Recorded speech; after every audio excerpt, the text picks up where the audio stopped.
Details are coming through to us now, but I'm delighted to say we can bring in Mouin Rabbani, a Middle East analyst and a non-resident fellow at the Centre for Conflict and Humanitarian Studies, joining us live from Montreal. Mouin, we've spoken many times in the past. We've looked ahead to a moment where there's been a breakthrough. It's come and gone, negotiations without having any progress. So with all the reservations about the difficult points, the sticking points, the obstacles to come, your reaction, first of all, to this breakthrough news? Well, last week, Trump and Netanyahu presented the Palestinians with a 20-point take it or leave it proposal. And if they don't unconditionally accept it, there would be a war of obliteration, an intensification of that war. What we've had now is an agreement on only one set of issues, the exchange of captives, Israeli withdrawal, and cessation of hostilities. The two other sets of issues, namely post-war governance and the broader political issues, have been left out. They have not even begun discussions of that. So Hamas has successfully managed to focus negotiations on those issues already agreed on, and to avoid making any commitments on those issues where it did not accept the 20-point plan. The question now is, to what extent will Israel withdraw? Will it release key Palestinian captives like Marwan Barghouti and Ahmed Saadat? And most importantly, will it now use the absence of agreement on those second and third issues in order to once again abrogate the agreement and resume its genocidal military campaign, similar to what it was able to do in February, March, with the full support of the Americans? Trump, of course, is now coming out very openly in support of this agreement, almost acting as a personal guarantor. But anyone who's familiar with Trump knows that his commitments are entirely worthless, that he has an exceptionally short attention span, and may well lose all interest in this issue once the Nobel Peace Prize is announced later this week. We'll come to the obstacles in just a moment, but let's start with the first phase and delve a little deeper into that, the hostage release and the potential release of Palestinian prisoners. Do we know if that will be simultaneous or sequential? Well, in the past, these have been simultaneous, in the sense that both Israel and the Palestinians simultaneously release their captives to the Red Cross, and once the Red Cross confirms that it has them, they are then delivered to the other party. And I presume the same procedure is going to be followed in this case. And when it comes to the future governance of Gaza, Hamas demilitarization, those thornier issues that you alluded to a moment ago, I mean, what's your gut feeling on how those will be resolved, if they can be resolved? Well, my gut feeling is that the Palestinians, neither Hamas nor the Palestinian Authority, are going to accept this idea of having Tony Blair, famous from Iraq, as the colonial viceroy in charge of the Gaza Strip. And this might suit Israel just fine, because if there is no agreement on post-war governance, then the current situation can indefinitely continue, and you will continue to have a further deterioration of physical and socioeconomic conditions in the Gaza Strip.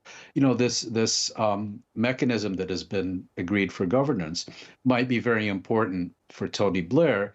It might be loved by the Europeans and the Americans. But if neither Hamas nor the Israelis are invested in it, each for reasons than their own, we might not see anything replacing the current realities in the Gaza Strip. What's the end game here for Hamas, Mouin? Donald Trump has said they must demilitarize and have no role in the future governance of Gaza. What's their best case scenario? Is it political survival? Yes, I mean, for them, I think their objectives are to end the war, to survive, and to avoid surrender or capitulation. And so far, at least, they appear to have achieved this. But again, to simply end up where they were on October 6, 2023, or even in a worse position without being able to point to substantial prospects of real changes in the status quo for all Palestinians. If they're not able to do that within a short period of time, it's going to end badly for them. But thus far, they're the ones who are now taking the lead on Palestinian national issues. And the key issue is that for other Palestinian movements, the various PLO factions and so on, to once again resume their rightful place, to ditch their sclerotic leadership, to begin to present credible political programs so that in future Palestinians act on the basis of a national consensus rather than the decisions of one faction that has not been coordinated with the others. And when it comes to the role in getting to this point, Donald Trump's been very quick to praise his Middle East envoy, his special envoy, Steve Witkoff, and his son-in-law, Jared Kushner. But how much credit does Qatar deserve for its role in these negotiations, particularly after that incident some weeks ago when Israel struck Doha with a drone strike in an effort to take out more Hamas leaders? Well, I think Qatar played a key role. Qatar and Egypt have all along, more recently together with Turkey as well. And I don't think it's to take anything away from them than to say that all these issues are ultimately American decisions. Your correspondent was earlier speaking about the Israeli government convening tomorrow to approve this agreement. Actually, it doesn't really matter whether Israel approves or rejects this agreement. The United States has accepted it, and therefore it's going to be implemented by Israel. And I will say one thing about Trump.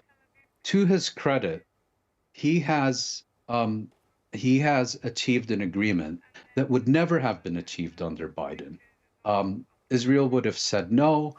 Biden and Blinken would have come out in public and said Israel accepted all our proposals, but they continue to be rejected by Hamas. Trump is at least straightforward and not playing games. But again, this isn't an agreement about Palestinian rights. This isn't an agreement about ending Israeli impunity. This is an agreement about limiting the damage to Israel. And from the American point of view, it's all about Israeli captives. The corpse of one dead Israeli captive is worth more than the lives of 10,000 Palestinian children. But nevertheless, we are where we are because of the enormous global mobilization. And that needs to continue so that this agreement is overtaken by real momentum that addresses the real issues, which are Palestinian dispossession and Palestinian self-determination. And of course, Israeli accountability for war crimes and genocide. Okay, well, plenty to come, of course, but we will cover the stage one of this, Mouin, and try and feel positive about that, knowing that bigger challenges lie ahead. Mouin, thank you very much indeed for joining us. Thank you.